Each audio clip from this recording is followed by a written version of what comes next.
Martha. Today we're going to work on this basket.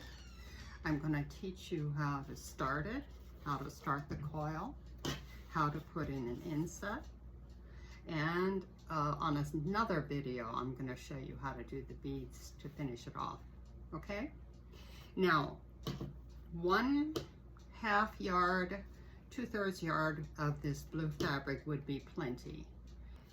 I cut it into 1 1/8 inch strips and cut off the pointy end at the top.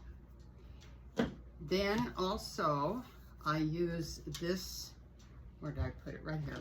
This rope from Walmart. It's in the hardware department, and that's what I really enjoy using. There's other possibilities as well. Now the first thing I'd like to do is to pull out this inner core of the rope, and then it just makes it limper. It'll be a lot easier to start the coil without that inner core in there. And then I use Eileen's glue, this glue right here, tacky glue. Put a little bit of glue on the top and start this. Now after one wrap, I start out flat, but after one wrap, I begin to fold over the edge. And I continue to do that all the way along. Fold, wrap, fold, wrap, fold, wrap. And that makes for a nice clean edge, and it makes the basket a little sturdier too, because you have that extra fabric there. Okay? And so that's what I do as far as wrapping rope. Now, how much rope do you wrap? That's always a question. And I have made the mistake of not wrapping enough and running out of rope. So this time I measured, and it takes 38 feet of the blue fabric and another 30 feet of the white. That's altogether 68 feet of rope. One of these is 100, all right? So it'll be 3/4 of one of these. In other words, that helps you to know if you have something like this left over from a previous project, you probably have enough to make one of these bowls. Okay, that just gives you an idea. You do want to be sure that you have enough rope so that after you finish wrapping the blue, you don't run out of the white before you get to the size you want. If you run out of rope here, you can splice it together, and that's not a problem because it's covered with fabric. But once you get out here, you don't want to run out of rope, because it's not easy to try to hide any kind of joint. Okay, so I think that's it. And now I'm going to go to the sewing machine and show you how to get started.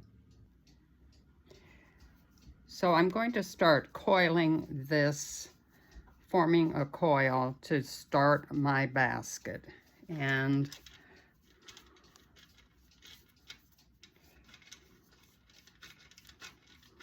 I want it about the size of a 1/4.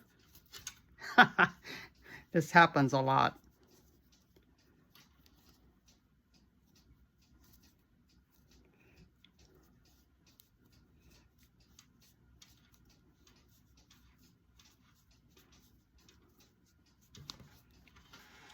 Okay, I have my fabric or coil going off to the right, and I have this beginning coil.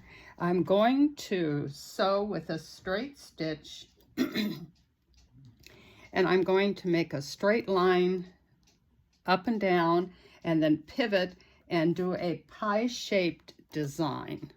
So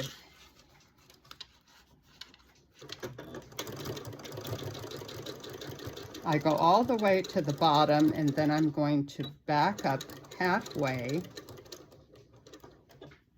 and pivot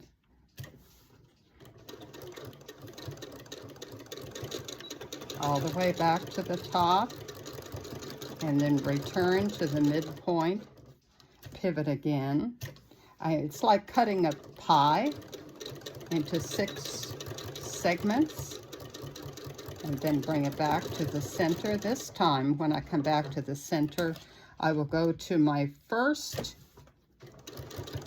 line of stitching and then pivot there. I need to cut off this tail, and I'm going to, at this point, change it to zigzag, and I'm going to make it 5.0, which is 5 millimeters wide and 2 millimeters in length. And at this point, I'm going to start zigzagging, and I will continue to zigzag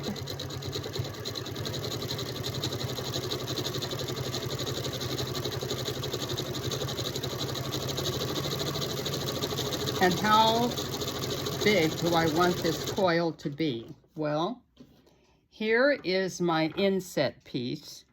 So I'm going to measure, and I'm thinking about 4 1/4. So I'm going to continue sewing this until I have a diameter of 4 1/4 inches. At that point, we will put on the inset, okay?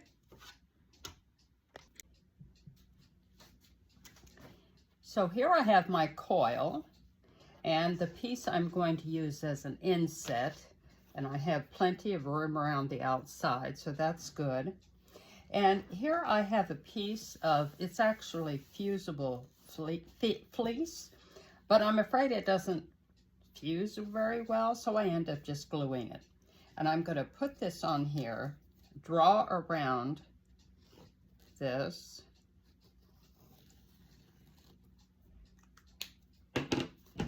and then I'm going to cut this out.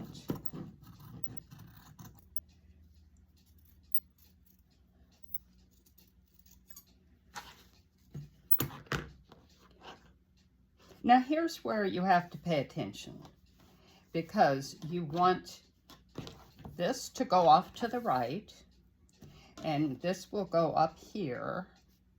And so I'm going to glue this on the bottom part, and I use Eileen's tacky glue.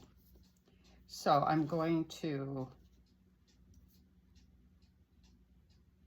just spread some glue on this side, and I'm going to use a brush to spread it out. It doesn't have to cover every last inch, but enough to hold it in place. And then I'm going to put this on the back here, okay? And then I'm going to glue the other side and do the same thing. Spread the glue.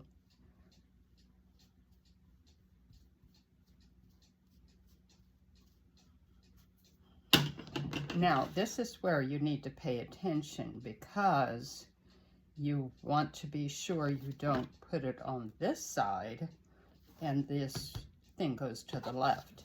It's important that this rope goes to the right. So I'm going to put it like this, flip it, and reposition it, press it down real good. Okay, and now I'm going to trim very close to the edge. I'm going to trim about 1/8 of an inch all the way around the edge. It needs to be wide enough so that you will catch it as you zigzag around that coil, but not so wide that it's going to stick out from underneath. Although with this fabric, it disguises it quite nicely.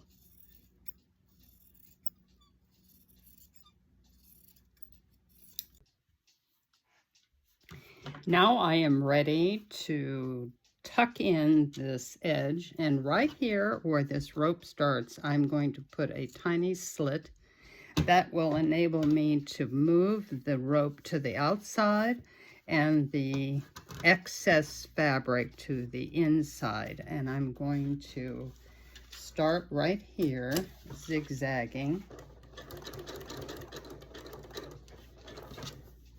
and push this down.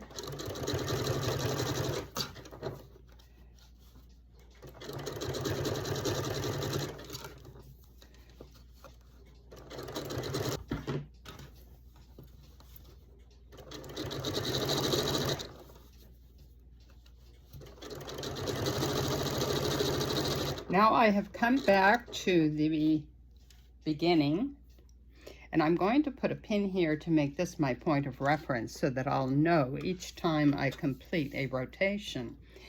And at this point, I'm going to lift this up to 45 degrees and continue sewing, and I'll be sewing quite a while until I get to where I like the depth of the blue part, and then we'll switch to white.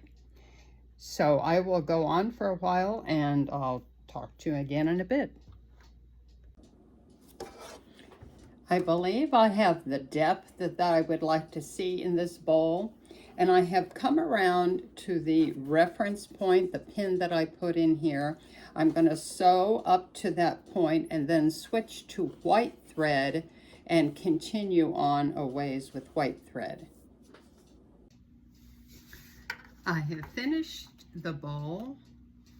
I have put on the white border. I think that's deep enough. And so now in a separate video, I'm going to show you how to add those blue beads for handles. Okay, see you next time.